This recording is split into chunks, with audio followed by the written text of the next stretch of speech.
할렐루야로 서로 인사하실까요? 할렐루야. 반갑습니다. 잘 오셨습니다.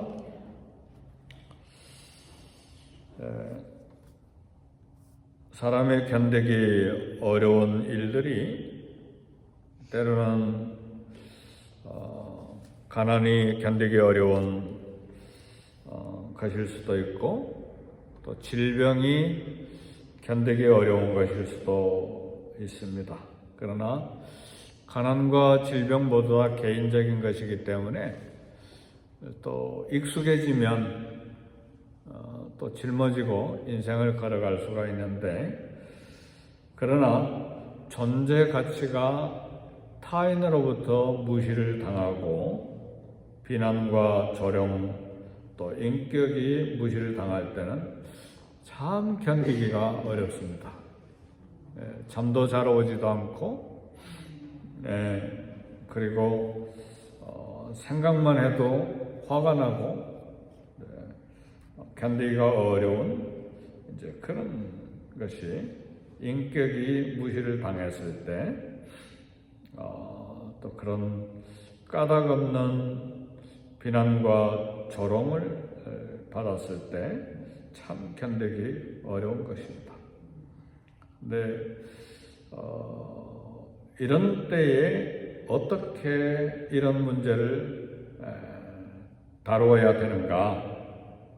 결론은 우리 예수님의 십자가를 바라보는 것입니다.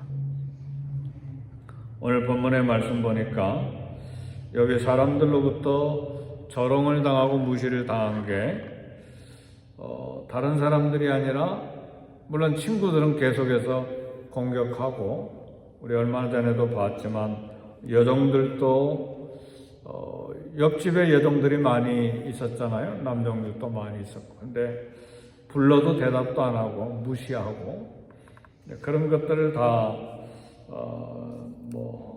욥이 하소연하는 이야기를 다 들었는데, 오늘 30장에서 나오는 이제 문제는 젊은 사람들로부터도 조롱을 당하는 이제 그 말씀입니다. 우리 다 읽진 않았지만 30장 1절 보니까 그러나 이제는 나보다 젊은 자들이 나를 비웃는구나. 그 젊은 자들의 애비들은 내가 보기에 내 양떼를 지키는 개 중에도 들만하지 못한 것들인데 그 자식들 젊은 자들이 나를 비웃는다. 젊은 사람들이 노래를 부르고 조롱하고 욥의 얼굴에, 오늘 본문에 보니까 욥의 얼굴에 침까지 뱉어놨네. 침까지 뱉었어요. 참, 왜 이렇게 이런 일을 당하는가? 대단한 수치를 겪고 있고 죽음의 공포가 밀려오는 고통을 당하고 있습니다. 그러니까 체면 품위가, 옛날에는 욥이 고난당하기 전에는 어른들도 욥이 오면 일어나고, 그 다음에 관리들도 욥이 오면 입을 가리고 다 이해가 되시죠? 얼마나 권위가 있었는지. 손을 가리고 입을 가리고 말하기에 조심스러워하고, 권위가 있으면 그렇게 되잖아요. 인격의 권위, 사회적인 권위, 더구나 영적인 권위가 있으면 한마디도 못하는 것이죠. 근데 그 품위가 다 사라지고 구원도 보이지 않고, 오늘 보니까 구구절절히 막 욥이 고통을 하소연하는 그런 내용이에요. 그래서 오늘 새벽 설교 제목이 욥의 고통 하소연입니다. 하소연하는 거예요. 왜 이렇게 됐나? 모든 사람들에게 존경을 받던 욥이 지금은 사회의 가장 밑바닥에 헤매는 그런 사회 불황자들로부터도 이제 조롱을 받고 있습니다. 한 두 가지를 생각할 수 있는데, 표면적인 이유입니다. 모든 것을 잃어버린 욥의 형편이 무시당할 만큼 비참했기 때문에.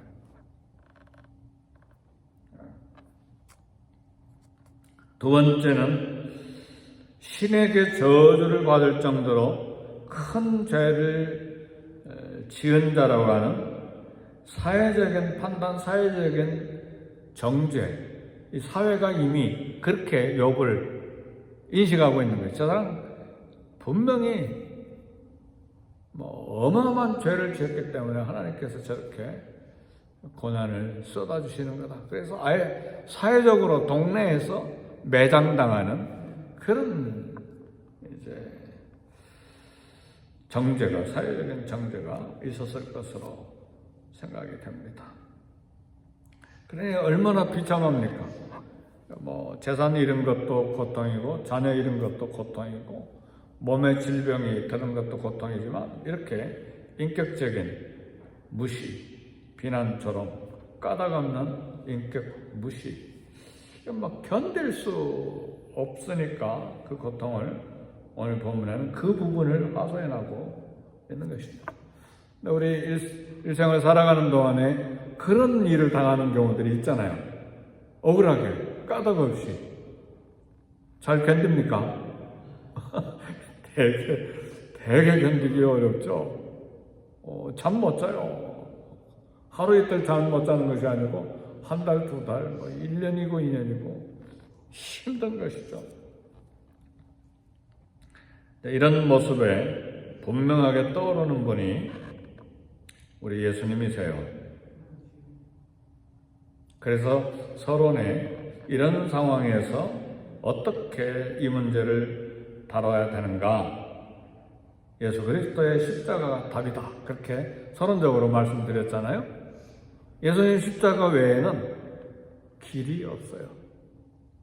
결국은 예수님께서 우리 다 단련하신 후에는 이제 정금 같은 믿음으로 순결한 7번 연단한 은과 같은 순결한 믿음으로 우리를 키워내시고 그 다음에 다 그런 것을 벗겨주시고, 근데 이 땅에 사는 동안에 다 벗겨지지도 않습니다. 그냥 묻혀서 가는 것이지. 우리 주님이 심판하실 때는 확실하게 다 하나님 앞에서 온 하늘의 천군과 천사들과 만민 앞에서 의를 정오의 빛같이 드러내십니다. 믿으십니까? 시편이 나오잖아요. 잠잠하고 여호와 앞에 잠잠하고 참아 기다려. 저를 기뻐하라. 저를 의지하면 내 의를 정오의 빛같이. 정오의 빛이 뭡니까? 한 대낮의 태양처럼 밝게 내 의를 드러내시겠다. 그렇게 말씀하셨잖아요. 그래서 우리의 소망은 예수님입니다. 예수님. 아무리 전화 들고 밥 사주고 커피 사주면서 변명하고 이렇게 하고 이렇게 저렇게 이야기해도 그러냐고 하면서도 속으로는 안 받아들여. 인생이 그래요. 사람이 그렇다 그 말이에요. 인생은 믿을 게 못 돼요. 쓰면 뱉고 달면 삼키는 것이 인간의 아무리 친한 친구라도 그렇다 그 말이에요. 그렇지 않나요? 너무 솔직하게 이야기했나요? 우리 다 경험하고 여기까지 왔잖아요.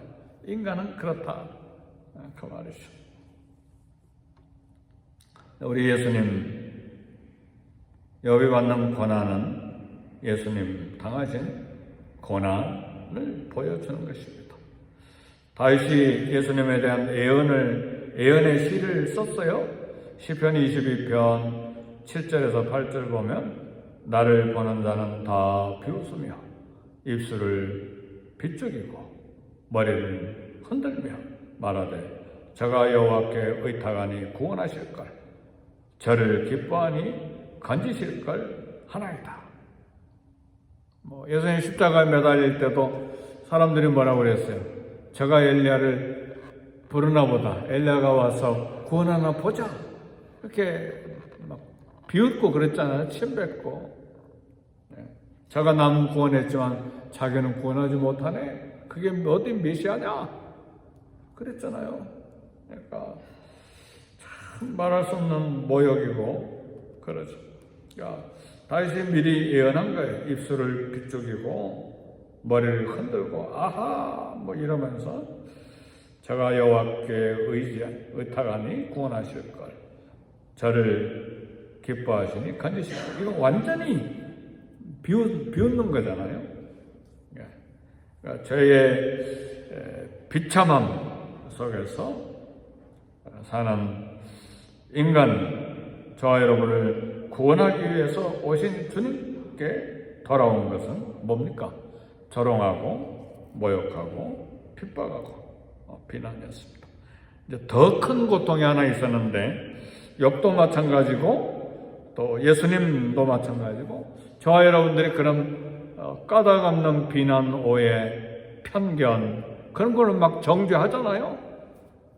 대화해봤나요? 근데 막 자기 느낀 대로 생각나는 대로 막 비난해버리잖아요. 그리고 그걸 사실처럼 확신하고 그냥 이야기해버리잖아요. 그게 얼마나 비참한 일입니까? 그 죄인지도 모르고 세상 사람들 두고 하는 말이 아니에요. 크리스찬들을 두고 하는 이야기예요. 죄인지도 모르고 막 쏟아내는 거죠. 전적인 자기 판단인데.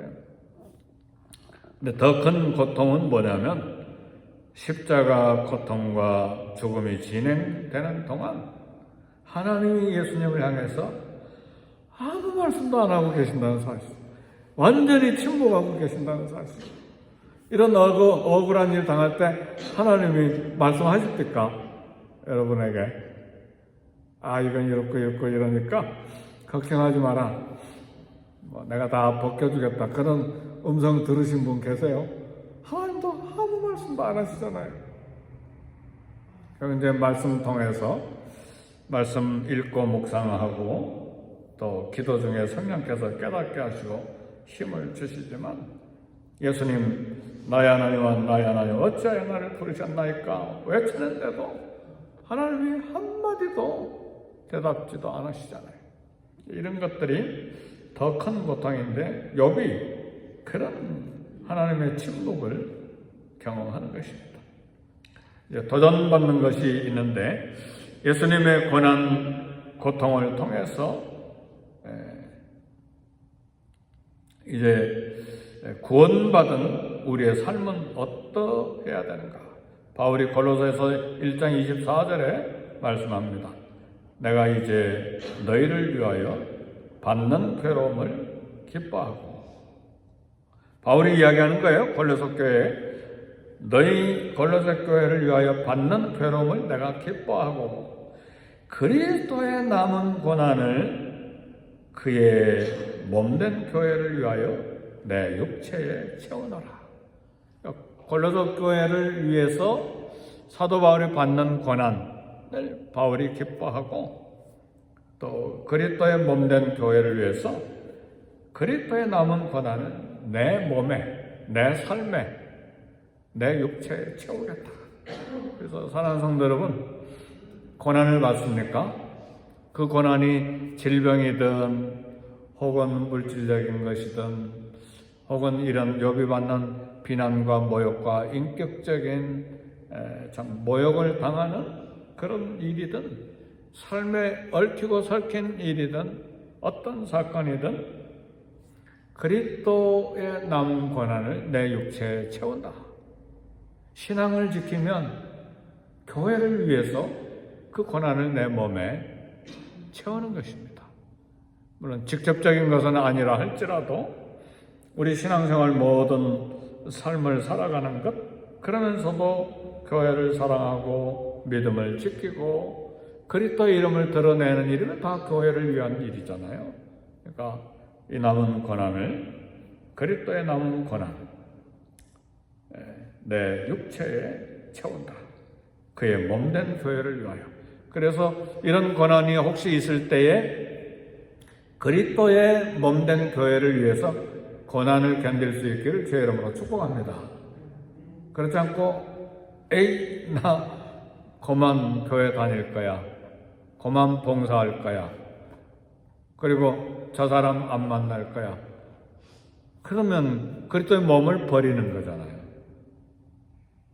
이제 더 나가면 나 더 이상 하나님 안 믿을 거야, 그리고 세상으로 나가버리면 그건 완전히 이제 어둠 속으로 들어가 버리는 것이고, 흔히들 하나님은 믿고 그리스도는 믿는데 더 이상 나 봉사 안 할 거야, 더 이상 나 이 교회 안 다닐 거야, 그러면 교회를 버리는 거잖아요.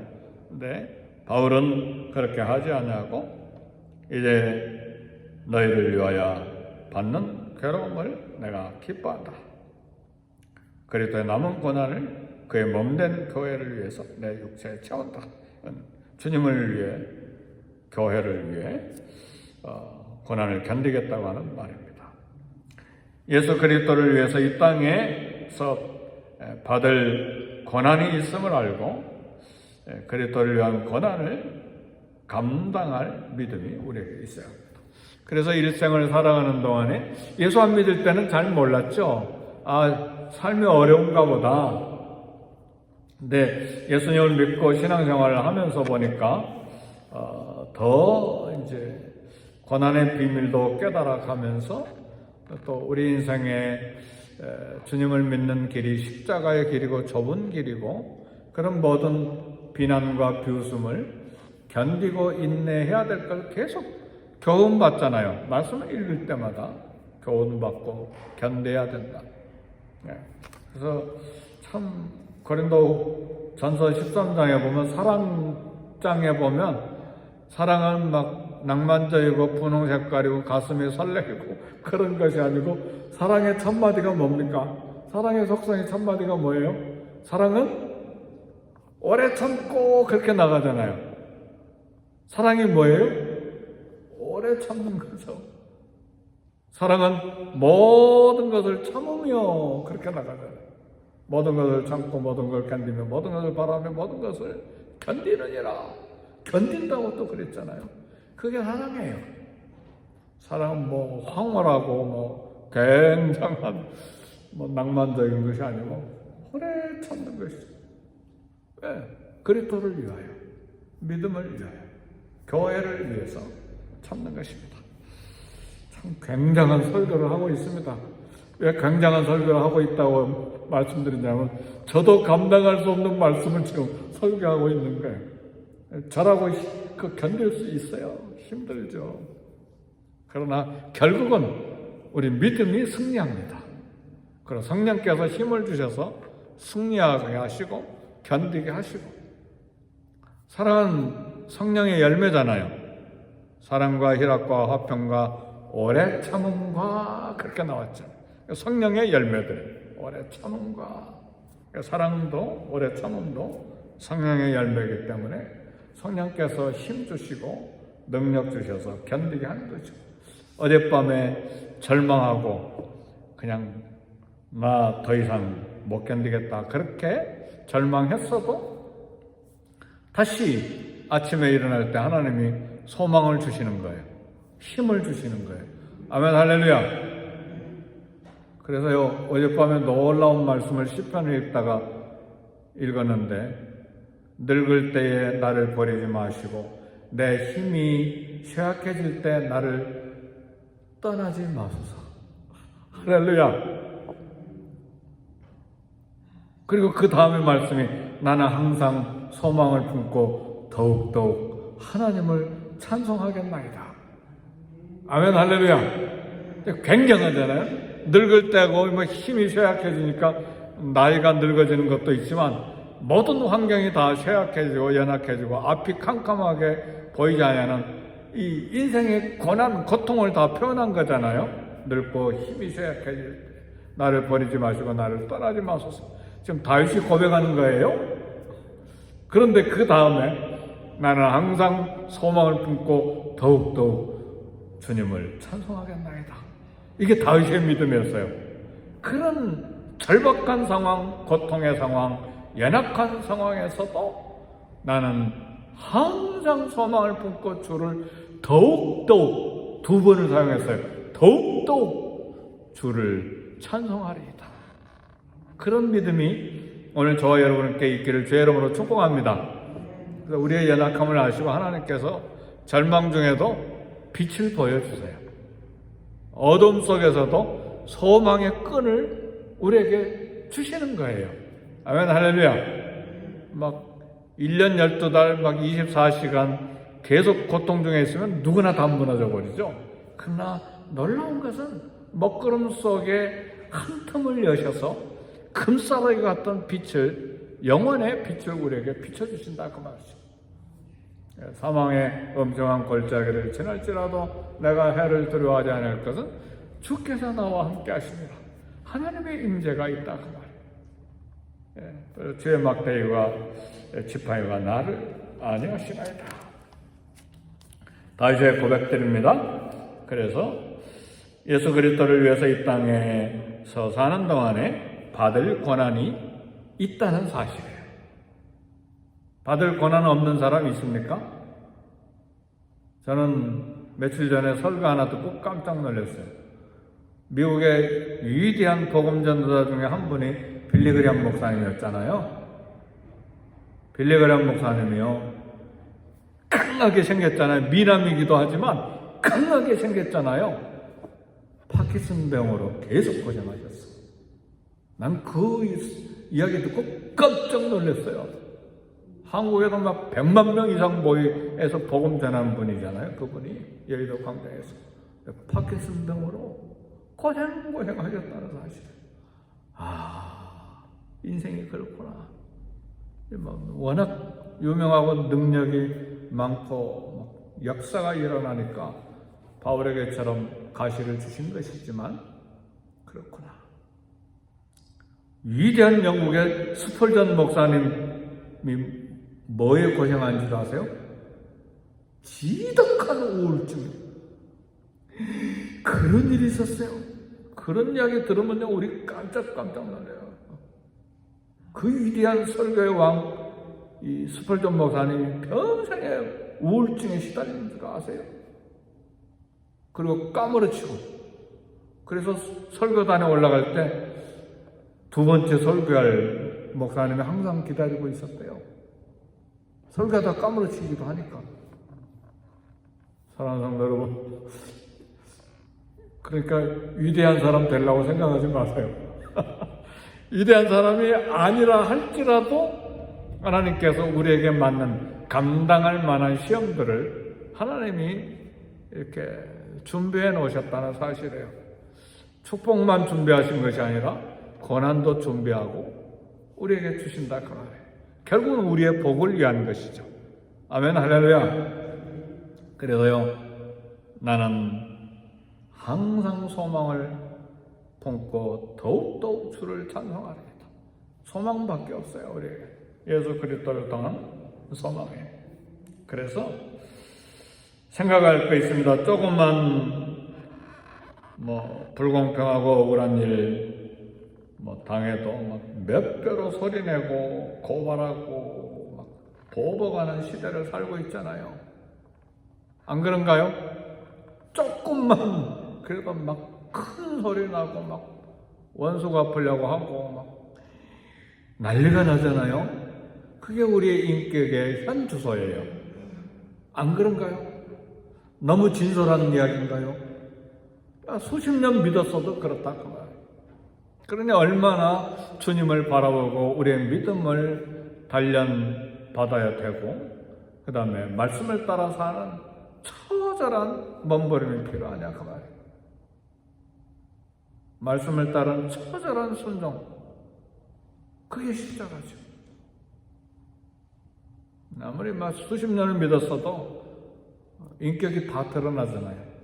꼭 누구라 말하지 않아도 나를 볼 때도, 설교하는 나를 볼 때도 겉으로는 안 드러나지만 속으로는 길길이 끼잖아요.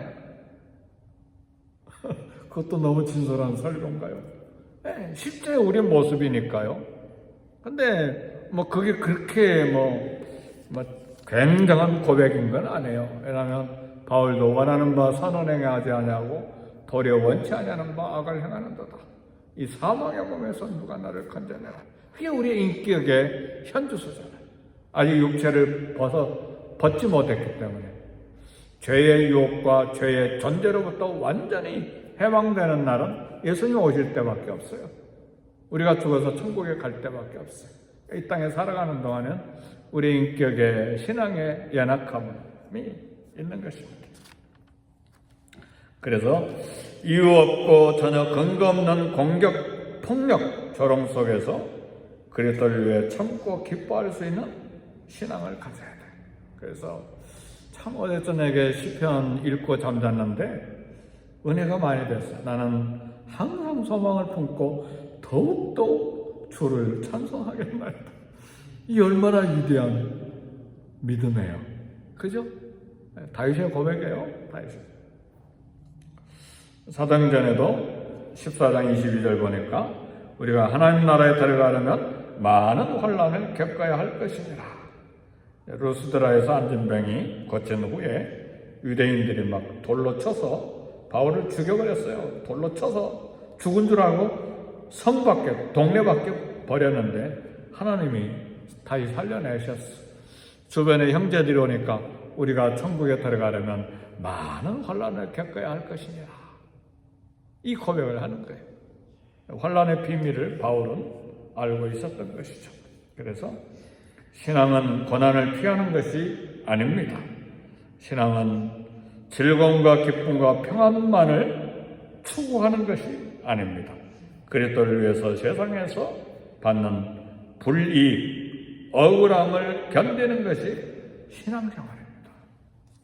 그래서 우리가 믿는 도리의 사도이시며 대제사장이신 예수님을 깊이 생각하고 십자가에서 죽으신 예수님, 나 위해 죽으신 예수님, 그분을 묵상하고 따라가는 저와 여러분, 그럴 때 생명의 멸류관, 의의 멸류관을 마침내 우리에게 허락하여 주실 것입니다. 기도하겠습니다. 기도하실 때 우리 교회를 위해서 기도하시고 이엠과 케엠과 선데이 스쿨을 위해서 기도하시고 또 우리 믿음 생활, 우리 자녀들의 신앙 생활을 위해서 기도하시고 또 우리 선교사님들을 위해서 기도하시고 이 땅의 전쟁터의 비참함이 끝나도록 기도하시고 각자 직장과 일터를 위해서 기도하시고